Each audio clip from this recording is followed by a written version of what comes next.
OK. Hey, on vient de jouer beaucoup de bons points dans notre jeu, le monde descend. Vraiment, on a vu des batailles de points qui se sont passées. Maintenant, certains ont eu de la difficulté à être plus réguliers que d'autres. Et un des fondamentaux qui va être important pour nous aider à être plus réguliers, c'est d'avoir des prises qui vont nous aider à stabiliser notre jeu. Donc, en coup droit, on va préconiser une prise qui s'appelle la prise Eastern.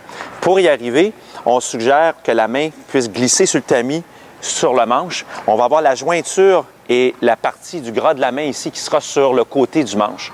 Lorsqu'on va connecter la balle, on va avoir l'impression de solidité.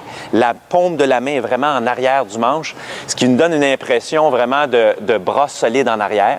Et lorsqu'on va vouloir diriger, on va avoir aussi encore l'impression que la paume de la main est dans la direction dans laquelle on va jouer. Et c'est ça qui va nous aider à pouvoir projeter la balle à une hauteur stable. Maintenant, on va voir ça sur le revers. Venez faire un tour pour que je puisse vous montrer ça sur le revers. OK. Maintenant, au revers, les points sont exactement les mêmes. La seule petite différence, c'est qu'on va avoir deux revers. On a le revers à une main puis le revers à deux mains. Pour le revers à une main, la prise Eastern, ce qu'on suggère, c'est de placer la raquette en dessous du bras, placer la main sur le dessus du manche, comme ça ici, ce qui place notre jointure puis le gras de la main aussi sur le dessus du manche. Donc, l'objectif de tout ça, c'est d'arriver à ce que la raquette soit plus souvent droite pour pouvoir arriver à projeter des trajectoires de balles qui vont être plus stables. Pour le revers à deux mains, par contre, la main gauche qui va être en position Eastern et non la main droite. La main gauche va se placer, comme j'expliquais tantôt, en coup droit. Par contre, la main droite, elle, sera en position continentale. On va placer la jointure et la partie du gras de la main ici. On va la placer sur la diagonale du manche de façon à ce que ça soit la main gauche qui va faire le travail dominant. Et comme le revers à une main, bien, la raquette sera droite et stable pour pouvoir projeter la balle dans sa trajectoire directe. On va aller pratiquer ça maintenant, 2 par 2. Pour le prochain exercice. OK. Hey, on vient de jouer encore des points incroyables dans notre situation de monde descend. Encore là, ici, il y a des gens qui ont eu de la difficulté à avoir des points. Il y en a qui ont dominé les adversaires. Pour pouvoir arriver à avoir une plus grande constance, parce qu'on n'a quand même pas une grande surface de jeu, on a juste la moitié d'un terrain, la qualité de la préparation va sûrement nous aider à avoir des coups beaucoup plus stables. Dans la façon de se préparer, en coup droit ici, il va y avoir plusieurs points à respecter pour pouvoir arriver dans le temps avec tout ça.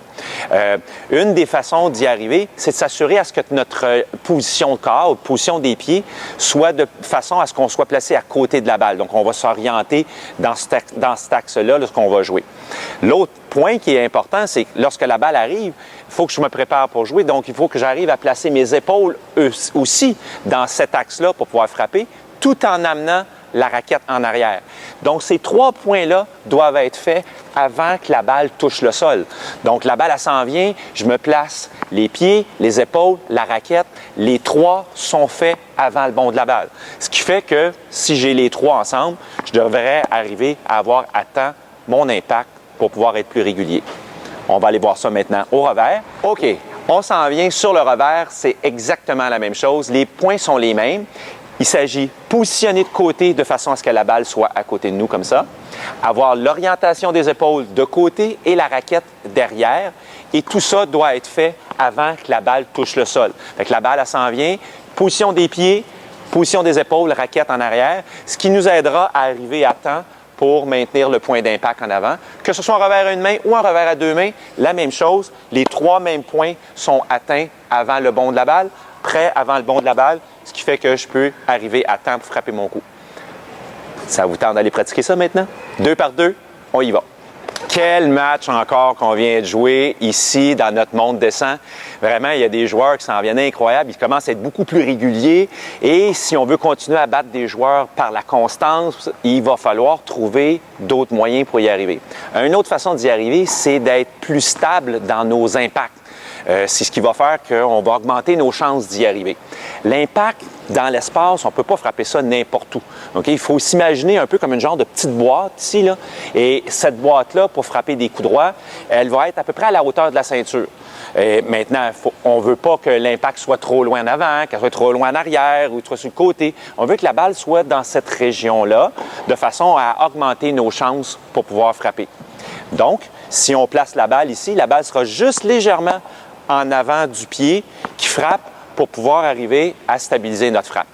Maintenant, on va aller voir ça au revers, faire la différence. Exactement la même affaire. La petite boîte qu'on a vue au coup droit est la même au revers. OK? Imaginez que cette petite boîte-là est juste légèrement en avant ici, OK?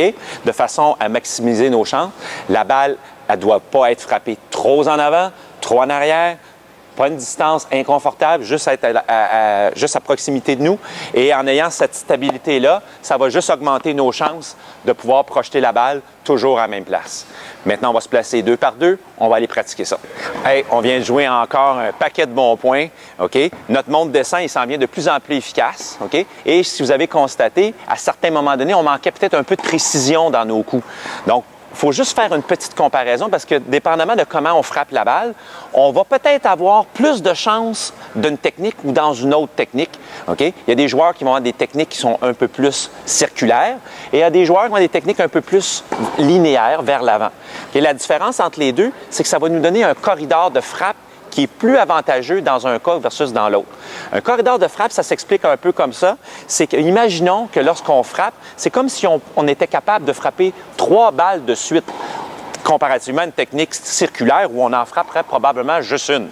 Donc, l'objectif ici, c'est d'avoir une technique de frappe qui va faire que si on s'en va vers l'avant, notre raquette reste tellement longtemps que le tamis de la raquette reste dans la même direction que où on veut jouer. Maintenant, je vais vous montrer ça au revers. C'est les mêmes points. Au revers. Le revers, exactement les mêmes points. OK?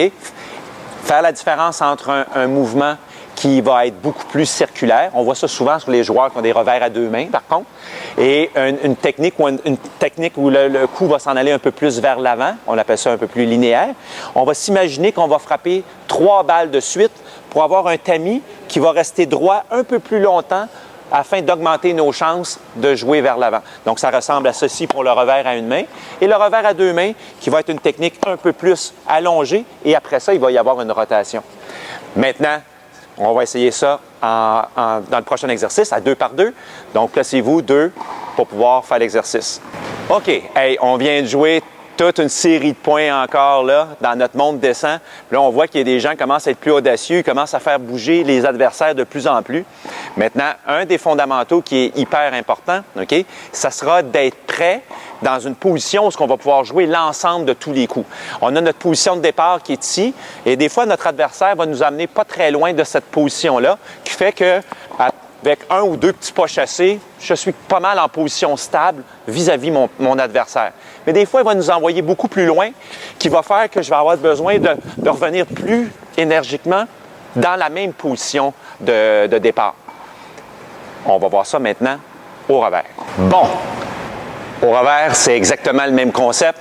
On est en position de base, on est prêt à rejouer toutes les balles. Des fois, encore là, notre adversaire va nous envoyer pas très loin, ce qui fait qu'on va avoir besoin de juste 1 ou 2, 3 petits pas chassés pour revenir en position stable avant qu'il frappe.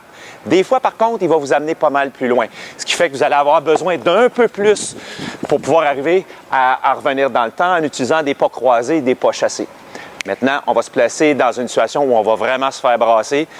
On y va 2 par 2 pour faire le prochain exercice.